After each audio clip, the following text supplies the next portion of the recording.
Breaking news tonight, and it is sad news for Northeast Ohio and sports fans around the country. You are taking a live look at Progressive Field, where we learned tonight from the Indians that Hall of Fame pitcher Bob Feller has died, losing his battle with acute leukemia at the age of 92. I'm joined now by sports anchor Mike Cairns. And Mike, as remarkable as the numbers career-wise were for Bob Feller, they were dwarfed by the accomplishments of the man himself. You know, that is so true. I mean, Bob Feller, John, is the only Cleveland pro athlete to ever be immortalized with a statue. Put on an Indians uniform at the age of 17, spending his entire brilliant Hall of Fame career with one team. He was and is the history of Cleveland Indians baseball. Just a few minutes ago, I had a chance to speak with Indians Vice President of Media Relations, Bobby DiBiasio, on what this man meant to the generations of Indians fans and the lives that he touched. We lost perhaps the greatest name, greatest player in the history of our franchise. He loved the Cleveland Indians so very much. If you just stop and consider what this man had achieved in his life, it truly is the ultimate American success story.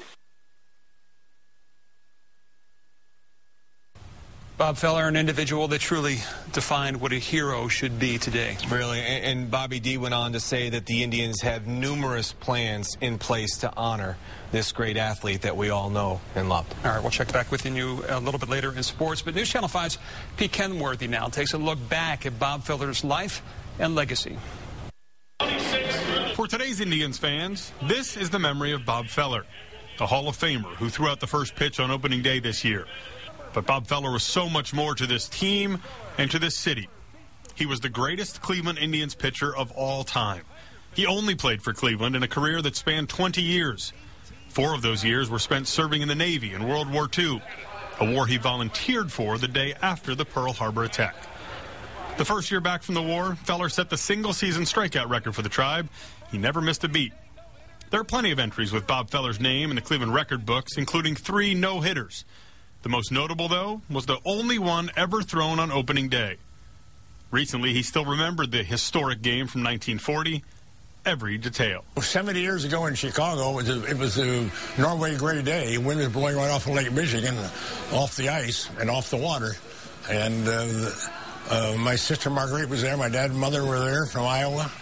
And I got into trouble. I had the bases full in the second inning. Struck out a hitter with a 3-2 count.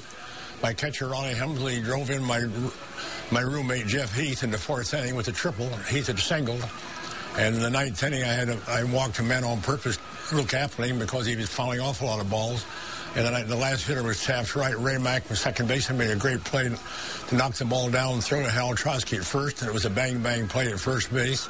That was the only no-hitter thrown so far on opening day, but someday somebody will do it again. 8 years later, the Tribe won the 1948 World Series, the last Indians team to win it all. Feller was a big reason why, but he gives some credit to the people who cheered him on. Baseball fans are the greatest fans on earth. They're very, very loyal. If it weren't for the fans, nobody ever heard of me. Inducted into the Hall of Fame in 1962, Bullet Bob lived for 48 years as a Hall of Famer, longer than he lived not being one. Bob Feller died living outside the city that made him a household name. He was 92 years old.